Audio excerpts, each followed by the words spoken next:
आज नेपाल सरकार मन्त्री परिषदको 2083 जेठ 29 गते बसेको बैठकको मुख्य निर्णयहरू पढेर सुनाउँछु। पहिलोमा प्रधानमन्त्री तथा मन्त्री परिषदको कार्यालयको रहेको छ। नम्बर 1 मा संविधान संशोधन बहस पत्र तयार गर्ने कार्यदल 2082 को 2083 असार मसान्तसम्मको लागि म्याद थप गर्ने। दोस्रोमा सरकारी तथा सार्वजनिक जग्गा छानबिन एवं संरक्षण सम्बन्धी उच्चस्तरीय आयोग रावल आयोग भन्ने गरिन्छ। रावल आयोगको प्रतिवेदन 2052 कार्यान्वयन गर्न भूमि व्यवस्था सहकारी संघीय मामिला तथा सामान्य प्रशासन मन्त्रालयलाई निर्देशन दिने।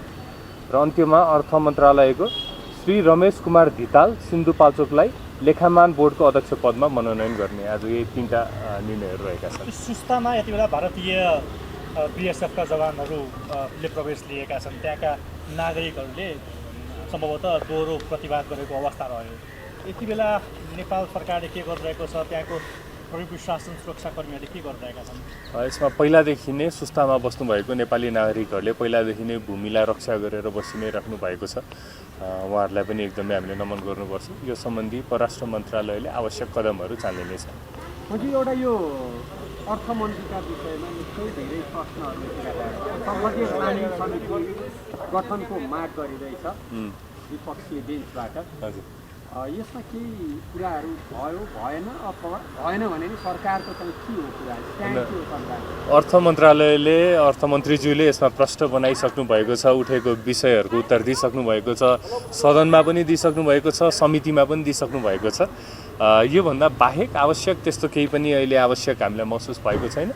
आवश्यक महसुस हुने क्रममा यहाँले विगतमा देख्नु नै भएको छ। मन्त्री परिषदले प्रधानमन्त्रीज्यूले सरकारले आवश्यक कदमहरू चलाइ नै रहेको छ। यसमा अर्थमन्त्रीज्यूले स्पष्ट पार्नुभएको धारणा नै हो। अहिले अहिले संघीय मन्त्रालयले कानुन मन्त्रालय बुझाइसकेको छ एउटा ड्राफ्ट विधेयक 55 वर्ष उमेर हद र 30 वर्ष सेवाको अवधिमा सरकारले यो विधेयक अगाडिको प्रावधान अगाडि बढाउनु खोजेको। अर्को भनेको चाहिँ एससीको परीक्षामा 5% विद्यार्थीहरूको चाहिँ पुनःयोगको नतिजा चाहिँ गोलमाल भयो। फेरि गर्दाखेरि चाहिँ ग्रेड आयो, नन ग्रेड भएको पनि ग्रेड आयो। अब यो विषयमा चाहिँ शिक्षा मन्त्रालयले तपाईँ आफै मन्त्री हुनुहुन्छ, के गर्छ? पहिलो त्यो विधेयकको विषयमा आवश्यक मन्त्रालयले पठाउने विधेयक कानुनहरू संशोधन गर्ने विषयहरू त विषयवस्तु भइ नै हाल्छ।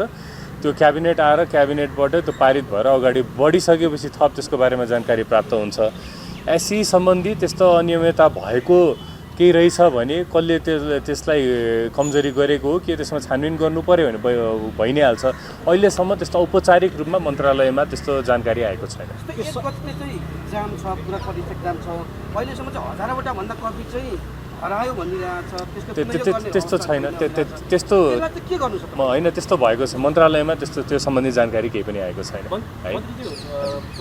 गृहमन्त्री सुदन गुरुङबारे जुन छानबिन प्रतिवेदन थियो त्यो तपाईँहरूले आफै मात्र राख्नुहुन्छ कि त्यो सार्वजनिक पनि गर्नुहुन्छ? किनभने तपाईँहरूलाई चाहिँ आरोप के लागेको छ भने आफ्नै सरकार आफैले सुनपानी सर्केर चाहिँ चोखाइयो भन्ने आरोप छ। तपाईँहरूले त्यो सार्वजनिक गर्नुहुन्छ हुँदैन? त्यस्तो हुने भए त समिति गठनै हुँदैन थियो होला होइन। सार्वजनिक त आवश्यकता अनुसार गर्नुपर्ने भयो भने त्यो निर्णय भएर हुन्छ। अहिलेलाई त्यो सार्वजनिक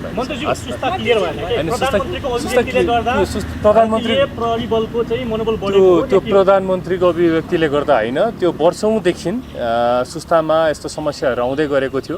यसमा सबैभन्दा धेरै धन्यवाद त्यो सुस्तामा बस्ने नेपाली नागरिकहरूलाई दिनुपर्ने हुन्छ। उहाँहरूले वर्षौँदेखि दशकौँदेखि त्यो भूमिलाई उहाँले संरक्षण गर्दै आउनु भएको छ। यो आज मात्र भएको विषय होइन। त्यसमा आवश्यक सरकारले यो धेरैचोटि यो विषयमा हामीले स्पष्टीकरण धारणा दिइसकेका छौँ। परराष्ट्र मन्त्रालयले कानुनी कूटनीतिक रूपमा गर्नुपर्ने कुराहरू भारतसँग गरि नै रहेको छ। दुवै देशहरू यसमा टेबल टक गर्नुपर्छ भन्ने कुरामा दुवैजनाले मानि नै सक्नु भएको छ। यसमा कूटनीतिक रूपमा डिप्लोमेटिक नोट पठाएर वार्ता गरेर गर्नुपर्ने कुराहरू भइ नै हाल्छ। यस्तो थियो, अस्ति हाम्रो भिसी र रेजिस्ट्रारलाई नियुक्ति गर्नको लागि त्यसमा सर्च कमिटी गठन भइसकेको छ।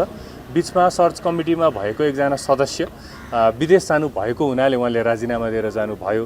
उहाँको साटो पनि अर्को नयाँ सदस्य आइसक्नु भएको छ। यसको काम सुरु नै भइसकेको छ। यो अब आउने एकाडेमिक सेसनदेखि पढाइ सुरु गर्नको लागि आवश्यक तयारीहरू सम्पूर्ण कुराहरू पुरा भइसकेको छ। त्यसको लागि सरकार एकदमै सिरियस छ। त्यो